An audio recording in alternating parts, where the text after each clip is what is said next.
Hi everyone. So today we're going to continue to work towards writing a personal narrative. We're not ready to write that narrative yet, but we're getting there. Before you're able to do today's assignment, you must have done our earlier assignments. So if you have not done Tell Me a Story from Monday, that was that slideshow with the questions, and you didn't do yesterday's work, that story where we looked at the story with Brian and Jordan and the spider, and we looked at the story arc, also known as a plot diagram, right? So if you didn't do those two already, stop right now, go back and do those, and then do this assignment. All right, today's work looks like this. You're going to look back at Monday's work, that Tell Me a Story slideshow, and choose two of your slides that you'd like to say more about. All right, for each of those two that you've chosen out of the 10 that you've already done, you're going to type the question from the slideshow and then tell each story in more detail than you did for the Tell Me a Story assignment. So whatever the question was on the slideshow, you'll type that here.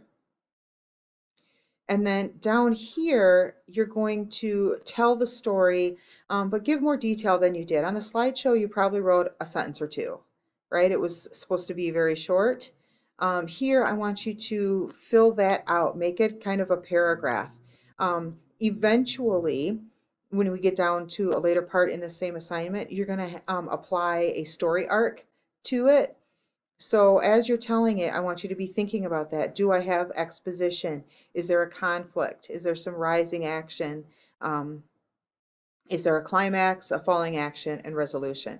Right? So just retell your story here. Probably even without trying, you'll get all that stuff in there. So I would just tell the story and then go back and see, do these different parts fit? All right. So anyway, the question here, tell your story here, 5 to 10 sentences. You're going to do that twice because you chose two of your slideshows. All right, so number one and number two.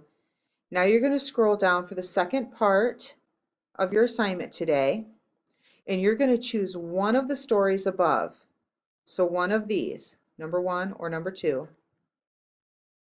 and apply it to the story arc below. So just like we did yesterday, remember we read that story about Jordan and Brian and the spider, and then we applied it to the story arc, and we could figure out what is the exposition, what's the conflict, all the different parts, right, that you see here. Now, I wasn't able to figure out a way to get you to be able to type right on this without it being too complicated. So I decided to just show you the story arc or plot diagram like this to refresh your memory from yesterday. And then you'll just fill it in down here. So first, which story? Did you choose number one or number two from above? Let me know that. I'll probably be able to figure it out, but still, just help me out there. And then here you're just going to fill out. So we know it starts with exposition, right? So here, instead of typing up here, you're going to type down here exposition. Who are the characters? So you're doing this for your story, either one or two above, not the Jordan Bryan thing. But I'm going to use the Jordan Bryan as an example. So here we would put, if we were doing Jordan Bryan's spider story, the characters were Jordan and Brian. The setting was the backyard, and the circumstances, any other information that we find out about the characters or the world they live in, we would put here. So we also found out in the exposition yesterday that Jordan is Jordan is afraid of spiders. So you would put that here. Jordan is afraid of spiders.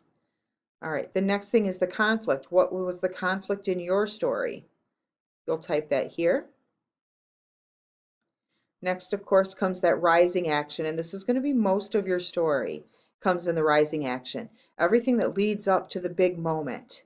I gave you spaces for 3 events. If you have more, you need more spaces, that's fine.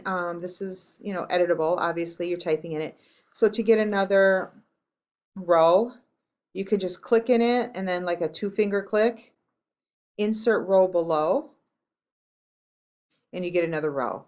And then you could type in, event 4, and you could do as many events as you need to get the bulk of your story here that leads up to the big, exciting, climactic moment. All right, which is here, the climax. What's the big thing that the whole story's been leading up to, right? Remember, Jordan finally let the spider crawl up his leg. This might be when they catch the bad guy in a movie. Um, this might be when, I don't know, in romantic comedies, sometimes one of one of the couple will show up at the wedding and say, "Stop, don't marry her, I love you." Right? This is the big climax of the movie. All right, so the big climax of your story goes here. The falling action, I gave you two spots for falling action, just because it's much shorter than the rising action. So if you need more, you can have more. Just make sure that your falling action is much, much shorter than your rising action. So if you're finding that this part here turns out to be shorter than your falling action here, you need to switch it around. Maybe what you're identifying as your climax really isn't your climax, right? Because remember, the climax is toward the end of the story. All right. Anyway, and then your resolution. So you only have to do this part once. You're choosing either story 1 or 2 from up here. All right. I would take this step by step. That's why I broke it up. Do part 1. Don't even worry about part 2. And then come down here and do part 2. If you have questions along the way, and I anticipate lots of people will, get hold of me. Remember, you can Google Meet with me. If you email me, it's going to take me longer to get back to you because I don't just sit and wait on my email, obviously. Um, and so sometimes an hour or 2 hours or something like that can go by before I know I have a new email. But if you want help right away, Google Meet with me. I can, if you're here at school, I can pop down and help you out too. All right, that's it. Have a great day, guys.